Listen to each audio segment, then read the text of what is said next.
Hola, hoy vamos a hablar del miedo y la ansiedad que está causando esta crisis sanitaria.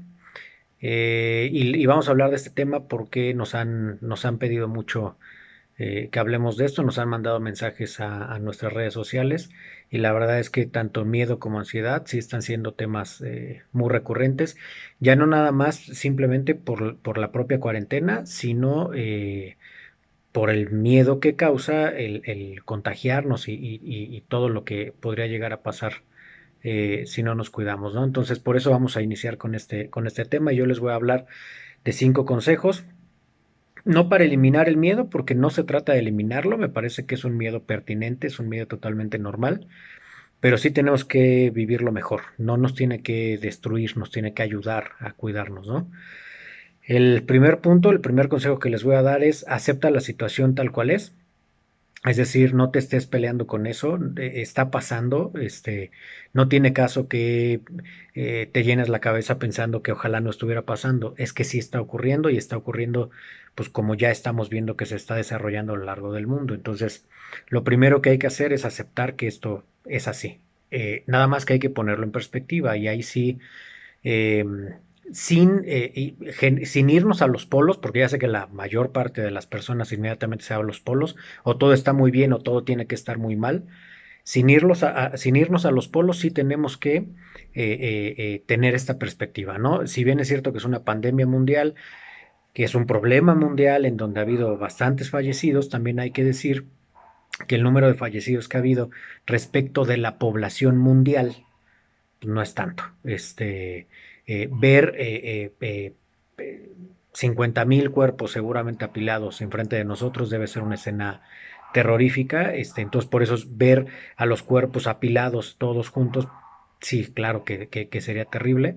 Pero si lo ponemos en perspectiva, hay enfermedades incluso que todavía son más letales que el COVID. Entonces, eh, ponerlo en perspectiva nos tiene que ayudar como a equilibrar un poquito más, a no siempre estar pensando nada más en que esto es gravísimo, sino un poquito bajar como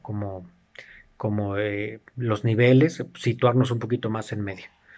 Número dos, infórmate todos los días, porque sí es importante informarte de las nuevas medidas de protección y todo esto, pero sí ten mucho cuidado de no meterte tanto rollo en la cabeza, de no estar viendo el chisme de la vecina que le dio COVID-19 y que sufrió de tal manera. No estés viendo historias de cómo lo vivieron las personas, porque honestamente no tienen ningún caso. Ni siquiera es que tengamos un punto de referencia al que podamos hacerle caso y confiar. ¿Por qué? Porque todos los cuerpos son diferentes y la forma en que le pega esta enfermedad a cada persona es diferente. Entonces, infórmate en fuentes confiables, pero no te metas información de más. No tiene absolutamente ningún caso. Y si estás viendo que te está pegando, pues menos.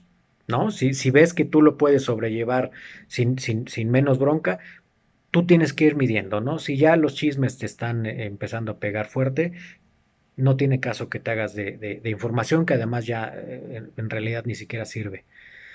Número tres, y no les va a gustar a muchos, pero tienen que hacer planes de contingencia. En caso de que nos enfermemos, ¿cuál va a ser el cuarto que vamos a utilizar?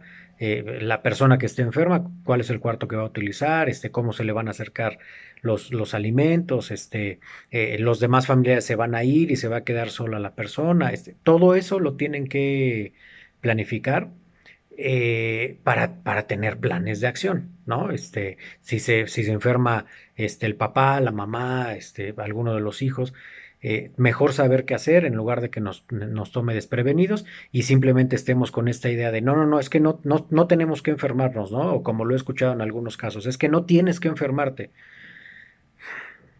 Pues si fuera de decisión, pues estaría bien fácil, pero dado que no es una decisión propiamente, pues más bien hay que tener planes de contingencia. Número cuatro, y esta sí le pega directamente al miedo. Ya hiciste los planes, ya tienes planes de acción. En el consejo número 3 ya está establecido. Número 4, no te estés dando en la torre, lacerándote con escenarios.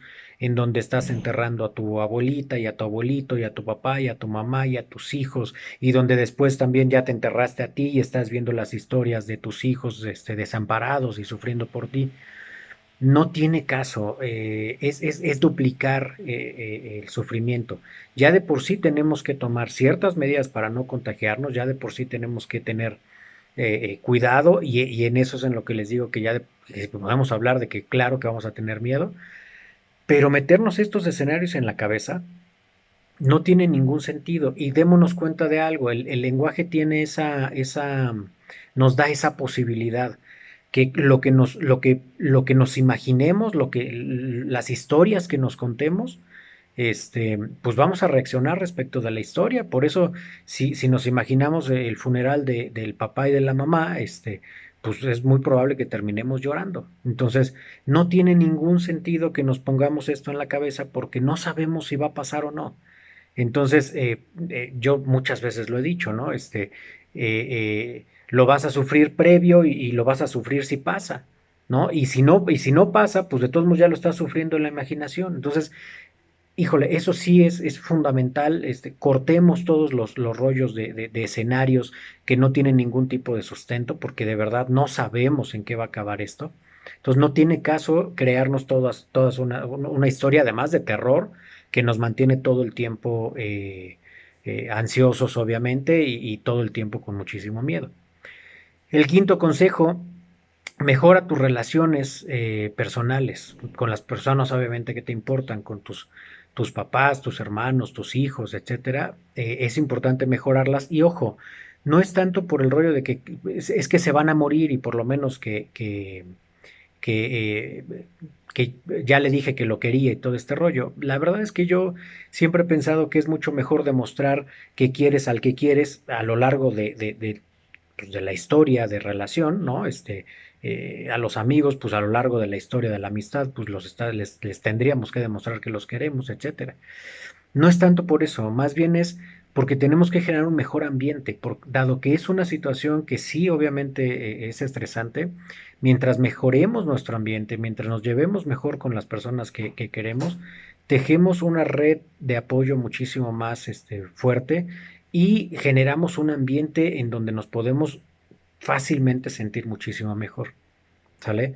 Estos son los 5 consejos que te doy. Obviamente trataremos de hacer más seguimiento hacia el tema. Por favor, si quieren que comentemos algo en específico de qué hacer en caso de, pónganlo en los comentarios y con gusto lo atenderemos.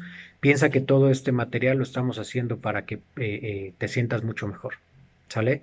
Cuídense mucho, por favor, y nos estamos viendo por aquí.